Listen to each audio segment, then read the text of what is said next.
back? Are you gonna tell me where you went? All the messages I sent with no reply. It's like that. You're just gonna walk into my room. I hate how you assume I'll take the pleasure and the pain, the sorrows in your brain, 'cause I know you're on the run. Bonjour et bienvenue dans Passer à l'acte, le MAG. Aujourd'hui, je suis en plein centre-ville de Grenoble et plus particulièrement dans le quartier très urbain de la caserne de Bonne. Depuis le 1er janvier 2023, une nouvelle réglementation énergétique est entrée en vigueur et c'est près de 140 000 logements qui ne peuvent plus être loués. Alors pour faire le point sur tout ça, j'ai rendez-vous avec maître Aurélie Bouvier, qui est notaire pas très loin d'ici, et on va faire le point sur toute cette histoire. Allez, suivez-moi, c'est parti. There will always be a place for you by my side, day or night. You know that it's killing me. Bonjour Aurélie. Bonjour Alexandre. Je suis ravi de te retrouver. Bienvenue à nouveau. Et là, on est vraiment dans un quartier très urbain, c'est ce que je disais, mais on a l'impression quand même qu'on est en pleine nature, quoi. C'est un petit peu le poumon de Grenoble, effectivement, le quartier de la caserne de Bonne, qui symbolise le renouveau énergétique que la ville a entrepris depuis plusieurs années maintenant. Tu me fais visiter un petit peu le jardin ? Allez, avec plaisir. Allez, tu me c'est suis. parti. Alors là, on est vraiment dans un tout nouveau quartier.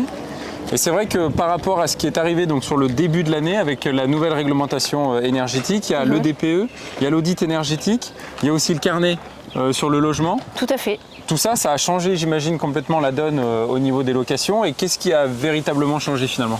Depuis le début de l'année, tous les logements qui sont classés G au niveau de leur DPE et qui consomment plus de 450 kW par mètre carré et par an ne peuvent plus être loués, sauf à faire des travaux de rénovation énergétique.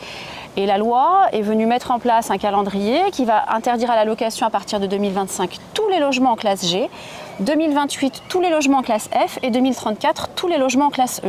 Donc il y a effectivement une grande partie du parc immobilier, notamment de notre ville, qui va sortir du marché de la location, sauf si les propriétaires font des travaux qui visent à améliorer la performance énergétique du logement. Oui, il y a toujours une solution finalement. Il y a toujours une solution, mais qui est assez réduite parce qu'en copropriété, on sait que c'est pas toujours évident de pouvoir faire des travaux qui améliorent la note de son logement. Alors du coup, j'ai un logement, je ne sais pas moi comment il est classé, comment je peux le savoir ? Il faut que je fasse un diagnostic de performance énergétique ? Tout à fait. Et du coup, comment ça se passe, ce diagnostic du coup ? Bien, tu contactes un diagnostiqueur qui va établir ce fameux DPE après avoir visité ton logement. Le DPE va te coûter entre 150 et 250 € environ. Et le DPE va permettre de connaître le classement de ton logement. A pour les super bien classés et ça va jusqu'à G pour les très mauvais élèves, ce qu'on appelle les passoires énergétiques. Ok. Alors une fois que j'ai ce DPE là, après je sais du coup si j'ai encore la possibilité de le louer ou pas. Absolument. Et si j'ai pas la possibilité de le louer, du coup j'entame des travaux. Tu dois entamer des travaux. Pour le faire passer sur une catégorie supérieure. Exactement. Donc là du coup on a bien cerné le DPE et du coup l'audit énergétique c'est quelque chose qui vient en plus dans le cadre de la vente ou de la location d'une maison, c'est ça ? Dans le cadre de la vente uniquement. L'audit énergétique, c'est depuis le 1er avril de cette année. Dès que tu vends une maison qui est classée F ou G, tu as l'obligation de fournir en plus du DPE un audit énergétique. D'accord.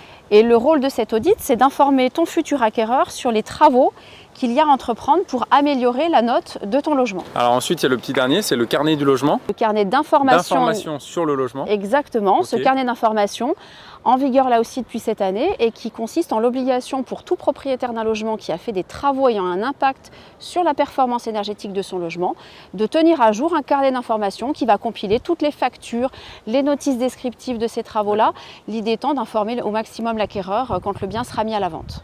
Ok, donc là maintenant quand j'achète un bien, je sais pertinemment ce que j'achète. Absolument. 'Cause you are the only one.